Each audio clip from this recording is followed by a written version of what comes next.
네, 오늘은 휴일이었는데 잘 쉬셨습니까? 저는 이제 쉬면서 영원히 쉬었으면 좋겠다. 영원한 안식이 이런 거겠구나. 이 하루의 안식도 이렇게 참 행복을 주고 또 기쁨을 주고 쉼을 허락하는데 영원한 안식, 영원한 쉼은 얼마나 좋을까 이런 생각을 또 잠시 해보게 되었습니다. 근데 그 영원한 안식도 그냥 영혼으로 있는 것이 아니라 이 육체가 죽지 않고 쇠하지 않고 아프지 않고 늙지 않고 그러한 아주 건강하게 또 그러한 몸을 가지고 이 행복을 누리며 쉼을 누리며 산다면 얼마나 좋을까. 그래서 다시 한번 또 주님의 오심을 소망하게 되는 그런 하루였습니다. 그래서 이 부활의 주제는 이 성경에 있어서 아주 핵심이지요. 예수님의 십자가와 함께 부활은 이 십자가를 통하여서는 하나님의 사랑과 또 은혜 이런 것들을 알 수 있고 부활을 통하여서는 하나님이 준비하신 새 하늘과 새 땅 그것에 대한 소망을 우리에게 허락해 줍니다. 이 복음서 마지막 부분에는 우리에게 십자가 사건과 부활 사건을 동시에 기록하면서 하나님의 크신 사랑과 은혜 그리고 하나님이 계획해 놓으신 영원한 하나님 나라에 대한 소망을 우리에게 가르쳐주고 있습니다. 특별히 오늘 읽은 말씀 우리가 부활절에 많이 들었던 내용이지만 또 이렇게 부활절은 아니지만 또 순서에 따라서 이 예수님의 부활의 사건을 우리가 다시 한번 반추해 보고요. 다시 한번 이 역사적 사건 속에서 우리가 잠시 잊어버렸던 부활의 소망을 다시 생각하고 또 말씀을 통해서 함께 깊이 있는 깨달음도 얻기를 바랍니다. 여러분 이 사람은요 이 소망이 없으면 뭐라 그럴까요 이렇게 우울해집니다. 미래에 대한 소망이 있기 때문에 오늘 하루의 어려움도 오늘 하루의 힘든 것도 견뎌 나갈 수 있는 것이죠. 그래서 아르바이트생들이나 이제 청년들이 이렇게 보면 아르바이트를 많이 하지 않습니까? 근데 너무 힘든 아르바이트 하는 청년들도 있어요. 왜 그렇게 힘들게 하냐? 하루하루 너무 힘들지 않냐? 그러는데 나중에 알바비 받으면 그 힘든 거 다 없어진대요. 왜냐하면 그 소망이 있다는 거죠. 여러분들도 마찬가지죠. 직장에서 일하는 거 얼마나 힘듭니까? 또 사업하고 이런 게 얼마나 힘듭니까? 근데 왜 견뎌냅니까? 소망이 있잖아요. 그 소망은 그만큼 사람에게 소망이 있다는 것은 현재의 삶의 그런 거친 길을 이겨나갈 수 있는 아주 큰 동력이 되어지는 것이죠. 우리 신앙도 마찬가지입니다. 여러분 우리가 예수님 믿는 이 신앙 가지고 세상 속에서 살 때는요 참 거친 길입니다. 둔탁하지요. 비포장도로를 마치 가는 것과 같은 울퉁불퉁한 삶의 굴곡들을 우리가 경험하게 되는데 왜냐하면 이제 다수의 믿지 않는 자들 사이에 섞여 살기 때문에 그렇습니다. 그런데 그런 어려움이 있지만 예수님 믿는 것 때문에 봉사하고 헌신하고 교회 안에서 또 교회 바깥에서는 복음 전하고 하나님 영광 드러내는 삶이 거칠고 힘든 삶이지만 우리에게 부활의 소망이 있기 때문에 우리는 그 모든 거친 것들을 이겨나가는 힘을 얻게 되는 것이지요. 자, 그렇다면 오늘 본문을 통하여서 오늘 이 예수님의 부활 사건이 어떻게 우리에게 소망이 되어질 수 있는가와 함께 동시에 우리가 이 장면을 함께 살피면서 2000년 전 그 역사 속에 뛰어들어가서 간혹 가다가 우리가 이 시대를 살아가면서 눈에 보이는 것 때문에 이 부활의 소망을 잠시 잊어버릴 때도 많이 있는데 다시 한번 본문의 말씀을 통하여서 부활의 소망을 다시 한번 회복하고 또 함께 묵상하는 시간을 가지겠습니다.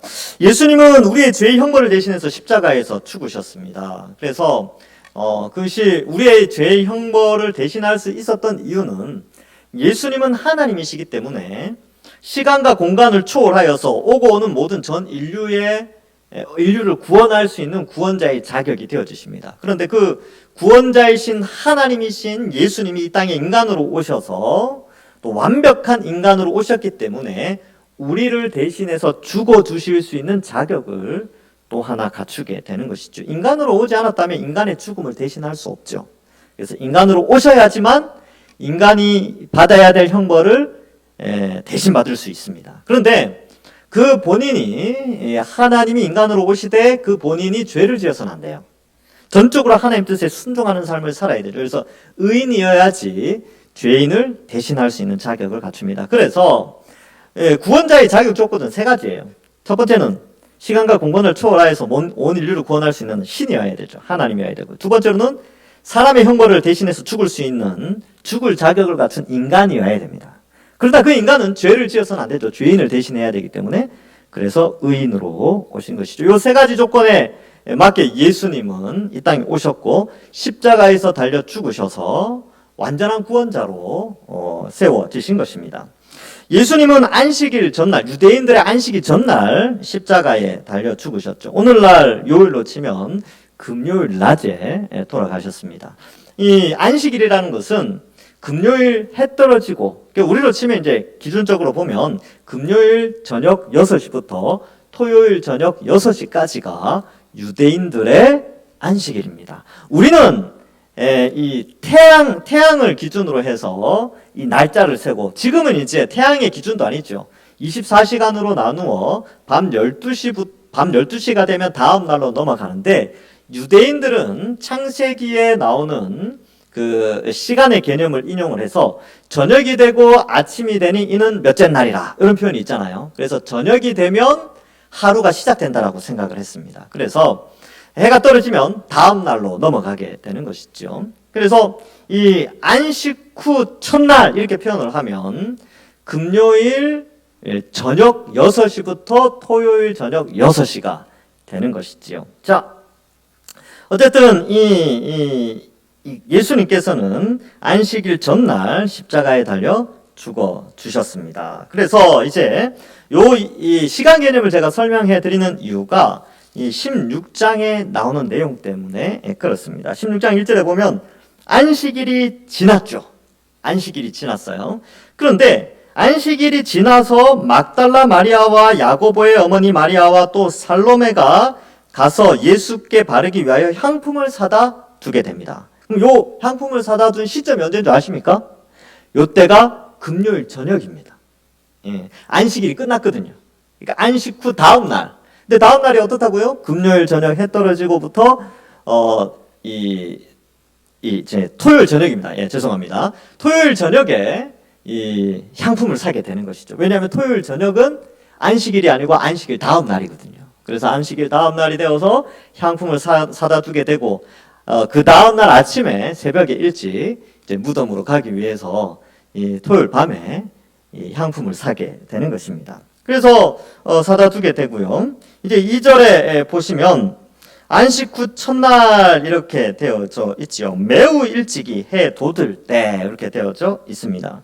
전기가 없던 시대이기 때문에 깜깜하면 움직일 수가 없습니다. 그리고 이 바위산에 돌산에 무덤이 있었기 때문에 그 해가 동틀 때가 되지 않으면 어두워서 이동을 할 수가 없습니다. 그래서 약간 동이 터올 때 그때 일찍이 움직이게 됐죠.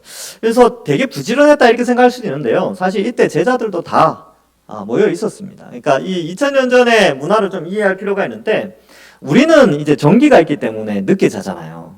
근데 옛날 사람들은요, 전기가 없을 때 일찍 잤어요.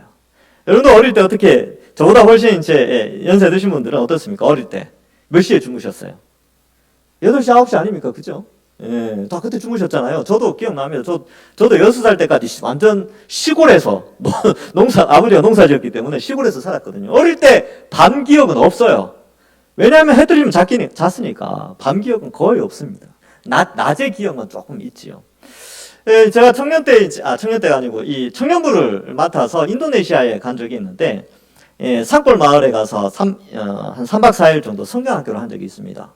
거기 갔더니만 세상에 8시에 다 잠자요.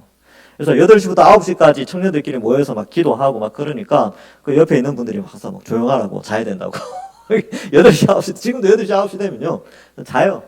그리고 언제 일과를 시작하냐면 해 뜰 때쯤, 한 5시 반쯤에 다들 일어나서, 우리 눈 뜨면 사람들이 다 막 움직이고 있어요.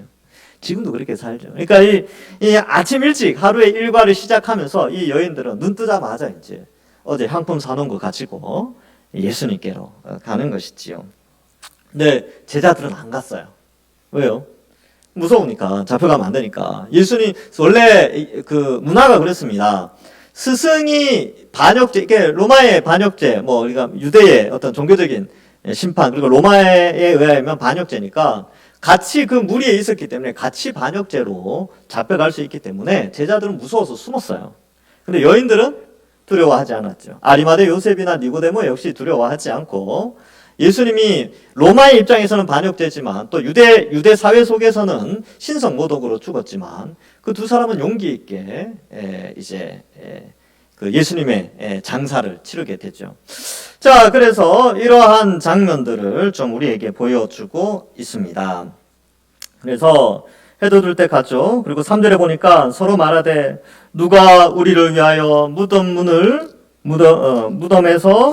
문에서 돌을 굴려주리요 하죠. 이렇게 우리라고 되어 있는데 이 우리가 누구냐 하면 여인들입니다. 그래서 1절에 막달라 마리아, 야고보의 어머니 마리아, 살로메 이렇게 되어 있는데 이 다른 이 복음서에 보면 이 인원들에 대해 조금 더 정확하게 또 보충해서 설명하는 부분이 있습니다. 마태복음 27장 56절에는 막달라 마리아와 야고보와 요셉의 어머니 마리아와 세베대의 아들들의 어머니도 있더라. 이렇게 되어 있죠. 여기 보면 이제 세 명이 나와요. 막달라 마리아, 야고보와 요셉의 어머니 마리아, 그리고 세베대의 아들들의 어머니 이렇게 있죠. 근데 마가복음 15장 40절에 보면 이제 이 예수님이 장사될 때에 이거 본 여인들이 있어요. 누구냐 하면 멀리서 바라보는 여인들이 있는데 그 중에 막달라 마리아, 작은 야고보와 요새의 어머니, 앞에 나왔던 야고보와 요셉의 어머니예요. 그 다음에 세베대의 아들들의 어머니라고 되어 있는데 마가복음에는 살로메라고 이름을 쓰고 있습니다. 그래서 이 살로메를 야고보와 요한의 어머니, 이 세베대의 아들들이 야고보와 요한이거든요. 이 야고보와 요한, 사도 야고보와 요한의 어머니 살로메가 함께 갔다라고 봅니다. 누가복음 24장 10절에도 이 여자들은 막달라 마리아와 요한나가 등장하게 됩니다. 요한나와 야고보의 모친 마리아라.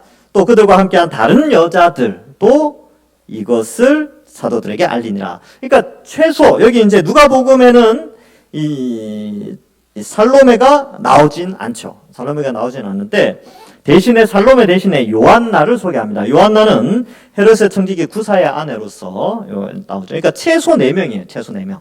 최소 4명이 이제 무덤으로 올라가게 되지요. 그래서 돌을 누가 굴려주려 이렇게 여자 4명으로도 무덤 예수님을 묻은 돌문을 굴릴 수 없을 정도로 큰 돌문을 세워놨습니다. 왜 그랬냐 하면요. 예수님이 살아계실 때 3일 만에 부활한다고 했거든요. 그러니까 그거 제자들이 그거 훔쳐갈까봐 예수님의 시신을 훔쳐갈까봐 일부러 돌문을 큰 걸로 보통 한 2-3사람 가지고는 굴릴 수 없는 큰 돌문을 해놨기 때문에 여인들이 가면서부터 고민하고 있었던 거죠. 야, 이거 어떡하냐?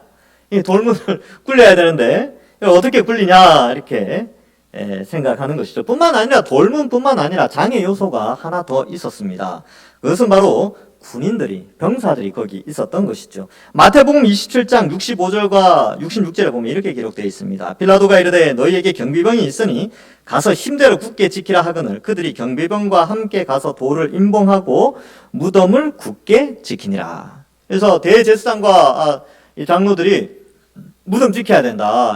제자들이 시신 가져간다라고 하니까 빌라도가 야 그럼 군인들 너희들이 있으니까 군인들 가서 지켜라 라는 것이죠. 그러니까 여인들에게 있어서 장애물은 2가지였어요.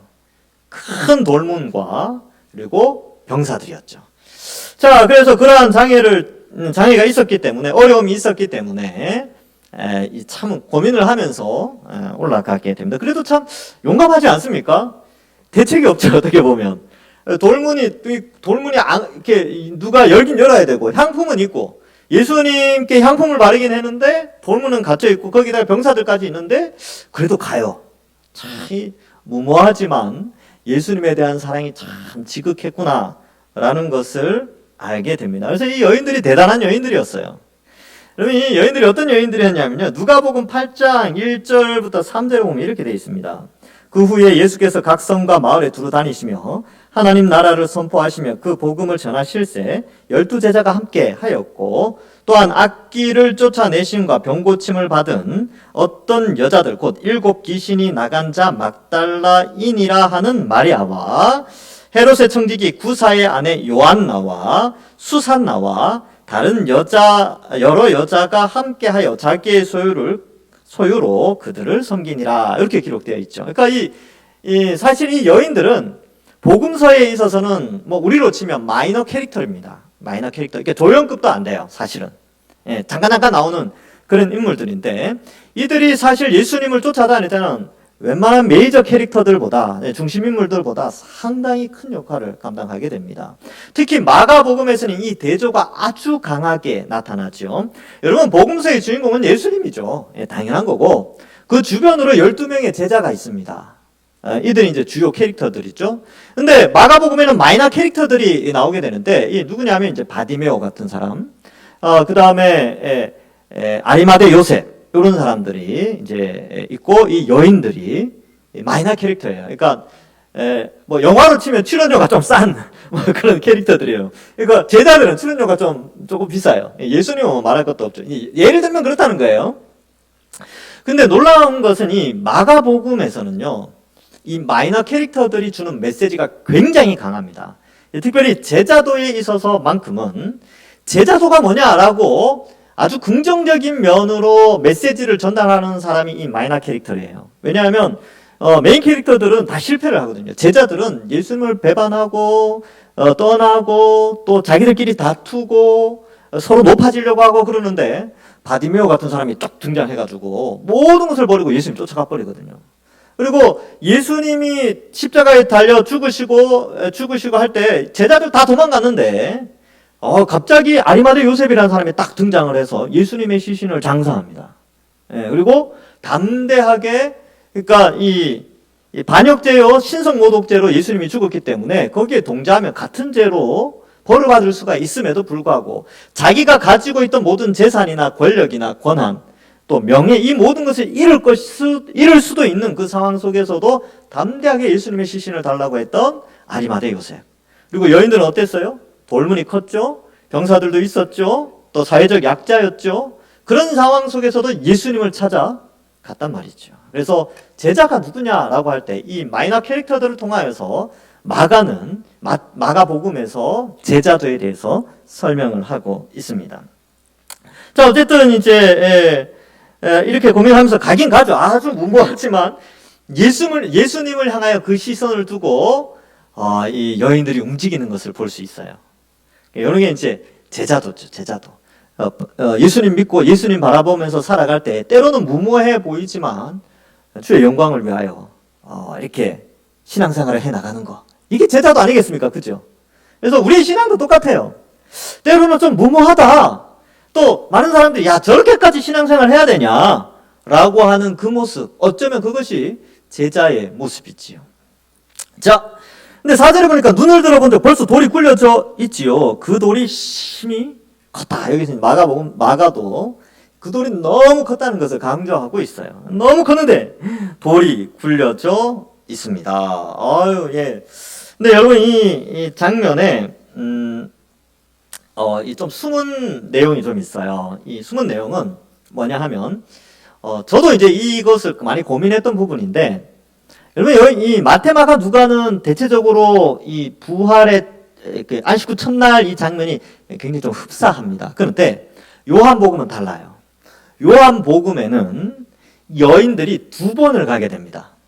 2번을 가요. 그리고 열린 무덤에 2번을 가게 되고, 그 다음에 베드로와 요한이 이 돌무덤에 이 여인들이 천사를 만나기 전에 베드로와 요한이 이 무덤에 방문을 하게 돼요. 근데 그 장면이 여기는 생략되어 있다니까요. 그래서 요한복음에 보면 여인들이 딱 가는데 돌문이 열려 있거든요. 놀라서 제자들이 모인 곳에 달려가게 됩니다. 야, 우리 가는데 돌문이 열려 있더라.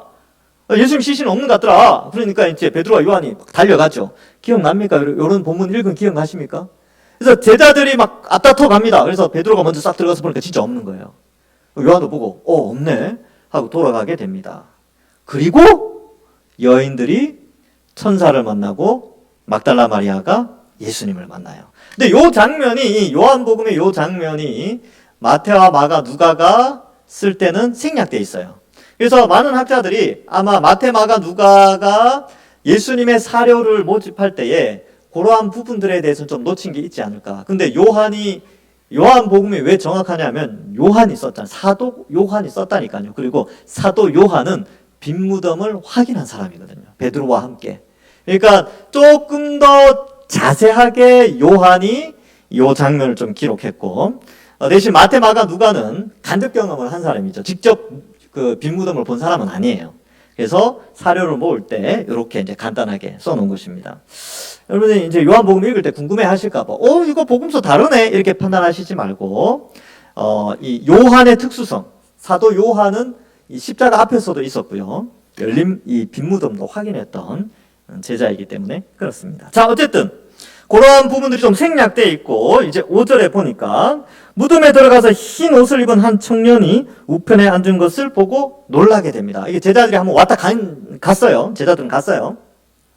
자, 그래서 무덤에 들어가서 흰 옷을 입은 한 청년을 보게 되지요. 요한복음에는 2명의 흰 천사가 있었다고 되어 있는데 여기는 1명이라고 기록되어져 있습니다. 어쨌든 무덤 안에, 빈 무덤 안에 천사가 있었어요. 자, 그래서 이제 이야기를 하죠. 그런데 사실은 여기에 흰 옷 입은 한 청년이라고 돼 있죠. 그래서 약간 이 마가는 이 천사를 이렇게 사람하고 아주 흡사하게 그냥 청년의 모습을 한 흰 옷 입은 사람처럼 묘사하고 있는데, 마태는 이 천사를 이렇게 묘사합니다. 마태복음 28장 2절부터 4절에 보면 큰 지진이 나며 주의 천사가 하늘로부터 내려와 돌을 굴려내고 그 위에 앉았는데 그 형상이 번개 같고 그 옷은 눈같이 희거늘. 지키던 자들이 그를 무서워하며 떨며 죽은 사람과 같이 되었더라. 그래서 마태복음에는 그 병사들, 이 무덤을 지키고 있던 병사들에 대한 묘사도 나타나 있고요. 마가복음에는 없지만 돌을 누가 굴렸는가 이것도 알려주고 있습니다. 그래서 돌을 천사가 굴렸다 이렇게 묘사하고 있죠. 근데 마태는요 천사를 천사답게 묘사해요. 왜냐하면 마태는 유대인의 관점에서 복음서를 썼거든요. 그러니까 유대인의 관점에서 복음서를 쓰니까 유대인들이 이해하는 천사 개념으로 쓰는 거예요. 그래서 구약 성경에 보면 천사들이 우리가 다니엘서 할 때도 살피겠는데 그 눈이 번개에 같고 이런 표현들, 옷이 눈같이 희다 이런 표현들 있죠. 이런 거 이제 천사를 묘사하니까 이렇게 정말 천사처럼 묘사를 했는데 마가는 사람처럼 그러나 흰 옷을 입은, 그러니까 우리들로 하여금 천사인데 아주 친근한 모습으로 여인들에게 나타난 그런 천사를 묘사하고 있는 것입니다. 그래서 마가복음 16장 6절에 이렇게 기록하고 있습니다. 보시면 청년이 이르되 놀라지 말라. 너희가 십자가에 못 박이신 나사렛 예수를 찾는구나. 그가 살아나셨고 여기 계시지 아니하리라. 보라, 그를 두었던 곳이니라. 이렇게 기록하고 있습니다. 그래서 여인들이 들어가서 보니까 이제 무덤은 비어 있고 예수님 없는데 한 청년이 나타났어요. 야, 예수님 부활하셨다. 봐라! 라고 하니까 이제 여자들이 깜짝 놀라는 거죠. 그래서 놀라지 말라라고 되는데 안 놀랄 수가 없죠. 여러분, 이 해도 들 때 무덤 안에 밝겠습니까? 어둡겠습니까? 어두운데 흰 옷 입은 사람이 있으니까 얼마나 깜짝 놀랐을까요? 여러분 길거리 가다가 갑자기 뭐가 이렇게 사람 딱 튀어나오면 얼마나 놀랍니까? 그죠? 마찬가지로 여자들은 얼마나 놀랐을까요? 그러니까 놀라지 말라. 그 다음에 그들이 사모한 이 여인들이 그렇게 가까이하고 사모하고 존경했던 예수님이 안 계시니까 또한 얼마나 놀랐겠습니까? 그죠? 네, 예수님이 부활하셨다라고 하면 7절에 가서 그의 제자들과 베드로에게 이르기를 예수께서 너희보다 먼저 갈릴리로 가시나니 전에 너희에게 말씀하신 대로 너희에게 가서 배우리라 하라 하는지라. 이렇게 기록되어져 있습니다. 사실 여기 이제 갈릴리로 가신다라는 표현이 되어 있는데 요한복음이나 이런 데 보면 그날 저녁에 갈릴리에서 그들을 만나신 것이 아니고요. 그들이 두려움 가운데 모여 있을 때 예수님이 나타나십니다. 물론 나중에 다시 이제 그들이 부활하신 예수님을 만났음에도 불구하고 갈릴리로 가게 됐죠. 낙심하여서 또 이제 유대 사회 속에서는 예수님을 따르는 자들은 신성 모독죄로 잡혀가고 어려움을 당하기 때문에 다시 갈릴리, 다시 이게 어부의 자리로 돌아갔죠. 근데 예수님께서 그곳에서 다시 가겠다 이 표현은 사실 그날 저녁에 내가 너희를 만나겠다라고 하지 않고 갈릴리로 가시겠다라고 한 것은 갈릴리라는 장소의 특수성 때문에 그렇습니다. 왜냐하면 갈릴리 주변에서 제자들을 다 부르셨거든요. 어부도 부르시고 세관에 앉은 자도 부르시고 갈릴리 주변에서 다 불렀거든요. 그러니까 이 갈릴리는 예수님이 제자들을 부르신 장소요. 제자들이 다시 돌아가는 장소이지만 또한 다시 부르는 장소로, 다시 그들을 소명하는 장소로 이 갈릴리로 가신다라는 것을 말해주고 있는 것입니다. 그래서 이 상황을 좀 이해해야 돼요. 왜냐하면 예수님의 죽으심의 의미가 제자들에게 얼마나 큰 위협이 되었는가. 왜냐하면 같은 반역죄 그리고 같은 신성모독죄로 어려움을 당할 수 있기 때문에 그렇습니다. 얼마든지 낙심해서 이 갈릴리로 돌아갈 수 있죠. 왜냐하면 예수님이 부활하셨지만 보혜사이신 예수님이 안 계셨어요. 그래서 예수님이 이제 요한복음에 보면 또 다른 보혜사를 보내주겠다. 왜냐하면 예수님이 보호자였고 예수님이 그들을 돌보시는 분이었는데 안 계시니까 어때요? 흔들리죠. 믿음이 연약해진단 말이죠. 그런데 예수님이 갈릴리에서 그들을 다시 부르시면서 또 이제 약속하신 성령을 말씀하시죠. 자, 그래서 갈릴리로 가겠다라고 전달해줘라. 그리고 부활의 증인, 그리고 다 재소명의 메신저로서의 역할을 이 여인들에게 부탁하게 되는 것입니다. 여러분 잘 따라오고 있죠? 여러분이 아는 내용인데 이 내용을 본문을 통해서 다시 따라가면서 우리는 2000년 전의 역사 속에 실제로 있었던 한 장면을 다시 한번 기억하고 떠올리는 것입니다. 이게 아주 중요한 거예요. 자, 8절에 여자들이 몹시 놀라 떨며 나와 무덤에서 도망하고 무서워하며 아무 얘기도 아무 말도 하지 못하더라. 그러니까 예수 그리스도의 부활의 그 위대한 사건, 그리고 이것을 통해서 이 여인들이 부활의 처음 증인으로서 이 역할을 감당하게 되는 것이죠. 그러니까 두려움이 있었다라고 되어 있는데 마태복음 28장 8절에는요. 두려움뿐만 아니라 또 다른 감정이 하나가 있었습니다. 자, 읽어볼게요. 그 여자들이 무서움과 그 다음에 뭐가 있다고요? 큰 기쁨으로 빨리 무덤을 떠나 제자들에게 알리려고 다름질할세. 큰 두려움이 있었는데 그런데 큰 기쁨도 있었습니다. 왜냐하면 예수님이 부활하셨거든요. 이 항품은 이제 다 필요 없어졌어요. 항품 다 버리고 항품 필요 없어요. 예수님이 부활하셨기 때문에 그렇죠. 그래서 이 여인들이 이 제자들에게 가서 예수님이 부활하신 것을 이제 알리게 되는 것입니다. 자, 그래서 9절 이하에 9절부터 11절은 또 하나의 장면을 묘사하고 있는데 이 장면도 요한복음이 조금 더 상세하게 기록하고 있습니다. 그래서 요한복음에는 다른 여인들이 많이 등장하지 않아요. 막달라 마리아가 대표자로 표현됩니다. 그런데 막달라 마리아가 무덤 문이 열린 걸 보고 무덤 문이 열렸다 하고 제자들을 먼저 찾아가거든요. 근데 그때 내가 가보니까 무덤 문이 열렸습니다. 이렇게 말하지 않았어요. 우리가 가보니 무덤이 열려져 있었습니다. 무덤 문이 열려져 있습니다. 이렇게 하면서 막달라 마리아 외에 다른 여인들이 있었지만 사도 요한은 막달라 마리아 한 사람을 대표자로 설명을 해요. 그래서 그러한 것이 있고 요한복음에는 한 여인밖에 안 나오지만 사실은 이 많은 여인들이 있었다라는 것을 다른 복음서에서 말해주고 이 흐름이 이렇습니다. 다시 설명을 드리면 여인들이 갔다가 무덤 문이 열려 있으니까 제자들에 가서 베드로와 요한이 와서 확인하고 제자들은 돌아가고 근데 이 여인들이 무덤을 확인하는데 이제 그 안에 천사가 있었던 거죠. 그래서 이 여인들이 제자들에게 다시 돌아갈 때에 막달라 마리아에게는 좀 특별한 일이 일어났습니다. 바로 예수님이 막달라 마리아에게 나타나셨어요. 자, 그래서 9절에 보시면 예수께서 안식 후 첫날 이른 아침에 살아나신 후에 전에 7 귀신을 쫓아내어 주신 막달라 마리아 이렇게 표현되어져 있지요. 그래서 7 귀신이 뭐냐 정확하게 알 수는 없지만 우리 누가복음 8장 2절에 또한 악귀를 쫓아내심과 병고침을 받은 어떤 여자들 곧 7 귀신이 나간 막달라 마리아 이렇게 돼 있죠. 그래서 7 귀신이 뭔지는 정확하게 모르지만 악귀도 있었고 그러니까 귀신도 씌었었고 또 병도 있었고 또 여러 가지 7이라는 7이라는 숫자를 쓴 것으로 봐서 하여튼 인생이 나락으로 떨어질 만큼 떨어지고 좌절할 만큼 좌절하고 정말 이보다 더 불쌍한 여인이 없다라고 생각되어졌던 한 여인이 바로 이 막달라 마리아였습니다. 그래서 아마 정서적으로도 굉장히 안 좋았겠죠. 수많은 사람들에게 있어서 학대를 받고 스스로의 모습에서 있어서도 그 올바른 정체성을 가지지 못하고 또 귀신이 쓰였으면서 병까지 있었던 아주 7 종류의 최악의 상황이 있었던 이 여인이었죠.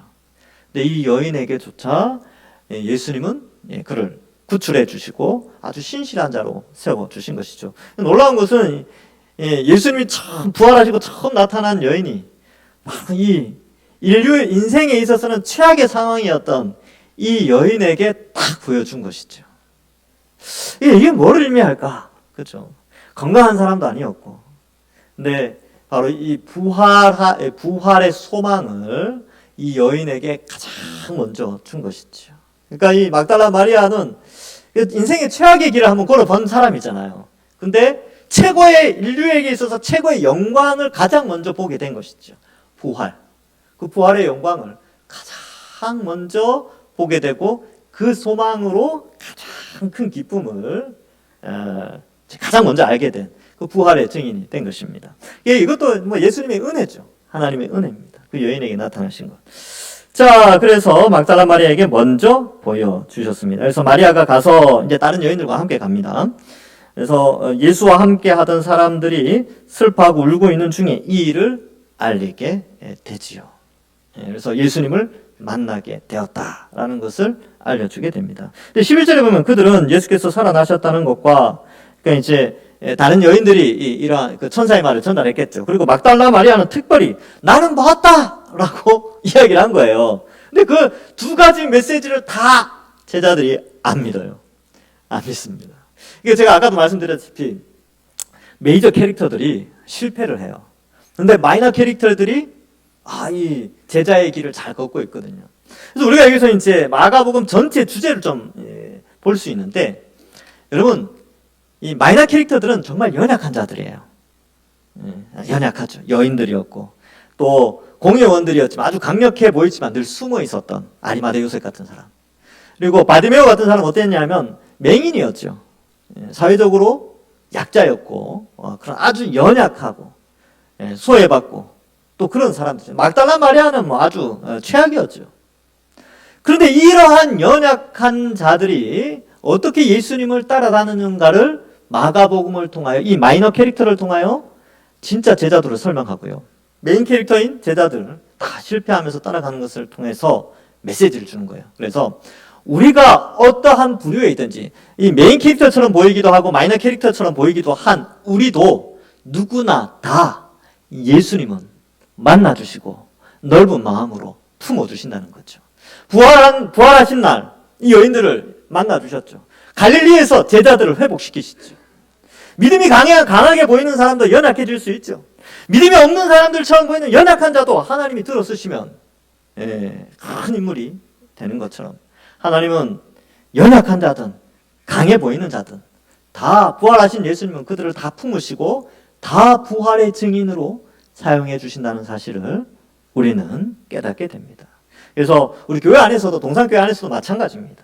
우리의 믿음이 연약해 보이는 것처럼 보이는 사람도 있고 강하게 보이는 사람들처럼 보이는 사람도 있습니다. 그러나 모두가 그 연약해 보이는 또 강해 보이는 그 모두가 다 부활의 증인으로서 또 그 모두가 예수님의 부활을 소망하면서 살아가는 자들임을 우리는 또한 깨닫게 되는 것이지요. 그래서 우리는 어쩌면 다 마이너 캐릭터처럼 그런 사람들일 수도 있습니다. 연약하고 인생에 거친 길 따라오고 막 열심으로 막 어릴 때부터 막 이렇게 예수님 쫓아다니면 열심을 냈던 사람들도 아니고 그냥 이렇게 늘 그런 저런 사람인처럼 마이너 캐릭터처럼 여겨질 수도 있고요. 아니면 열심을 품고 그죠? 막 앞장서서 일하는 주를 위해서 일하는 강해 보이는 사람일 수도 있지만 우리 모두는 다 부활의 증인이라는 사실을 알고 우리가 강해 보이지만 연약할 때가 있고 연약하지만 강하게 해주신다는 그 은혜를 생각하면서 이 부활의 주님을 이 부활의 사건을 기억해야 하는 것입니다. 말씀을 맺습니다. 예수님께서 왜 부활체로 제자들을 만나주시고 여인들을 만나주셨을까요? 바로 예수님을 믿는 자는 예수님처럼 부활을 하게 된다는 사실을 알려주고 있습니다.